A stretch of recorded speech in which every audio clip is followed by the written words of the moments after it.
Okay, so today I'm going to talk about how to prevent somebody with mental illness from becoming assaultive. Okay, working in a mental hospital, I've dealt with this many times. And after reading books and the PROACT manual, which I'm going to reference in the attachment.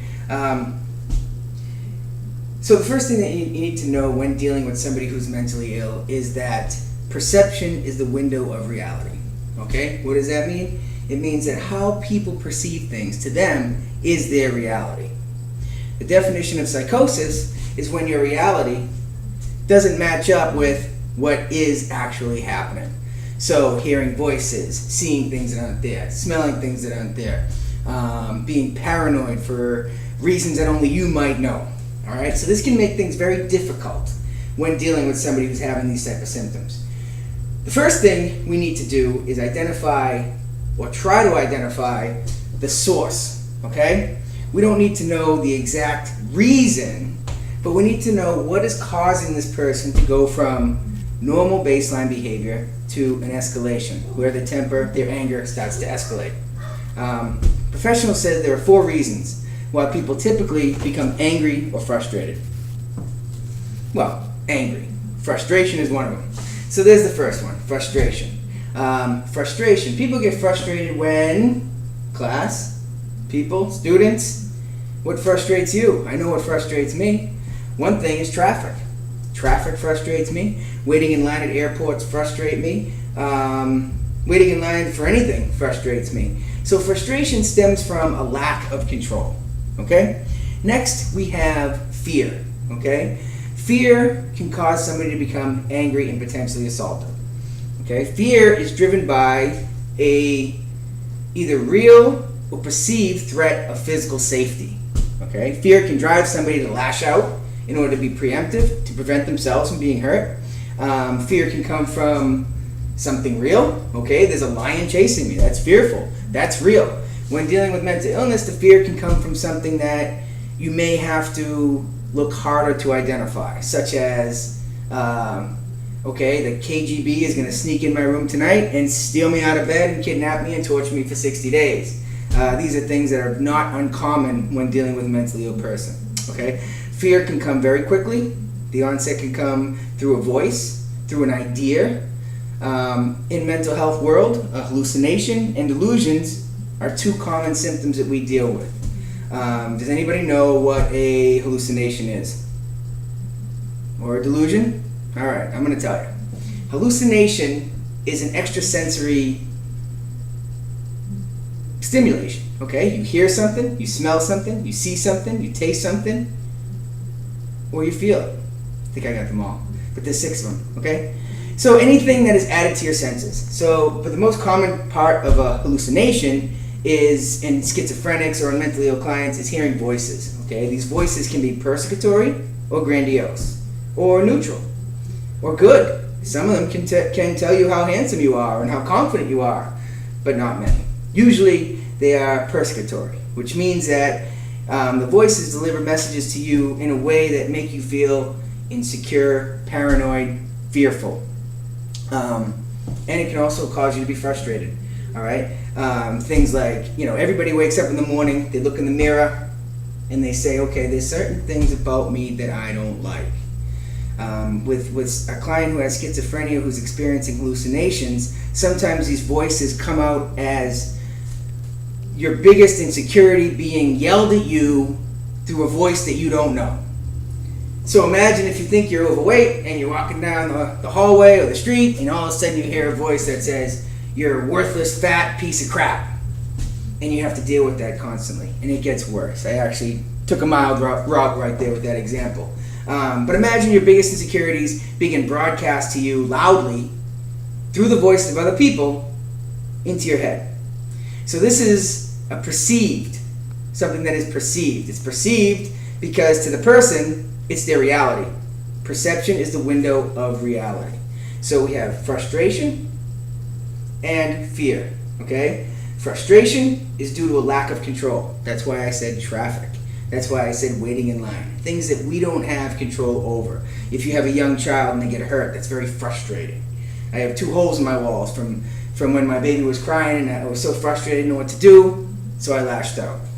The other two are intimidation and manipulation. Intimidation and manipulation can also cause somebody to become assaultive. Usually, an intimidator, their first mission is to use words of assault in order to get what they want. A real true intimidator, especially in the psychology world, would be like somebody with antisocial personality disorder, a sociopath, anybody grew up with a friend who liked to kill small animals with no remorse, that sort of thing. But let me rewind a little bit. So I talked a little bit about hallucinations, okay? Hallucinations are extra sensory signals that you get from within your head due to your mental illness, okay? A delusion is an idea, something that you firmly believe in. Remember, perception is the window of reality. So, if your perception is that you are the strongest, toughest, handsomest guy in the room, that's what you believe in.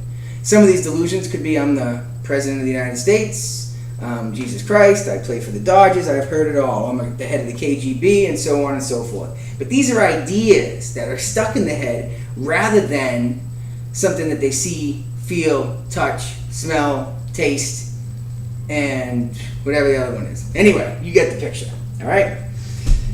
Okay, so whenever we're approaching any of these clients, we need to first of all identify what's the source of this. Okay, we talked about fear, we talked about frustration, we talked about intimidation. The next we have is a manipulator. A manipulator is somebody who generally doesn't start out wanting to lose their temper and become aggressive, but if their manipulation doesn't work in the right way, and they think they might get what they want, and then once they're committed emotionally and it's taken back from them, they can become assaultive. So watch out for those manipulators, okay? All right, so we have fear, frustration, manipulation, and intimidation, okay? There are 4 ways to deal with each one of these in order to prevent somebody from becoming assaultive or potentially assaultive.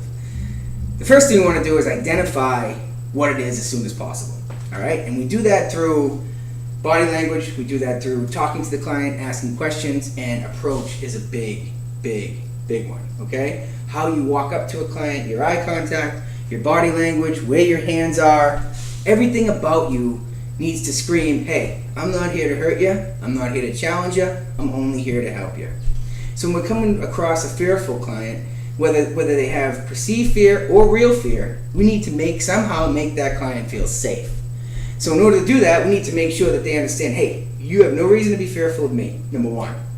And then we start to question along the lines of, hey, what's going on? How is it happening? We're using low tones.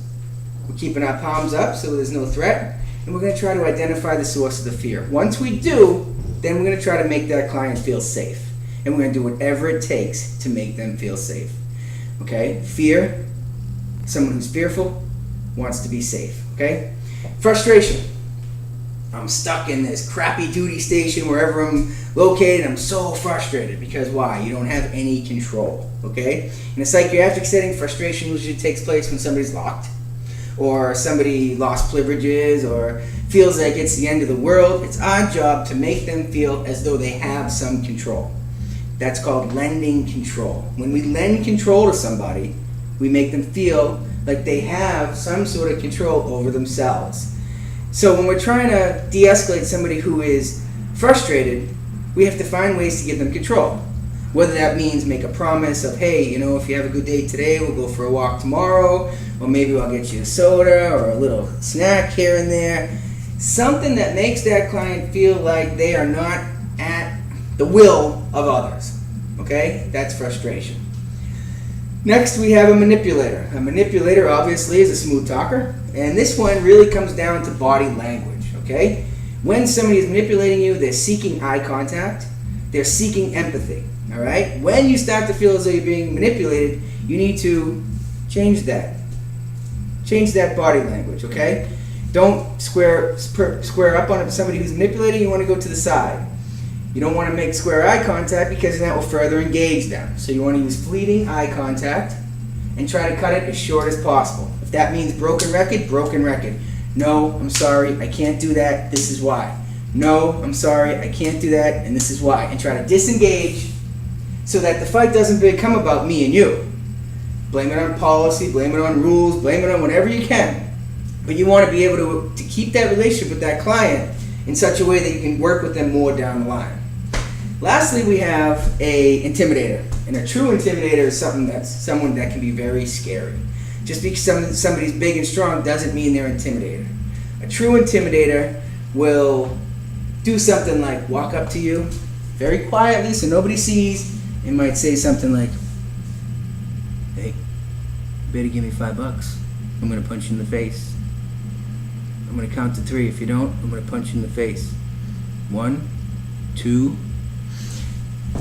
Now, we're not going to wait to see this client get to 3, okay? But the only way that we can safely, verbally get out of a situation with an intimidator would be to give them real, tangible consequences that affect them directly.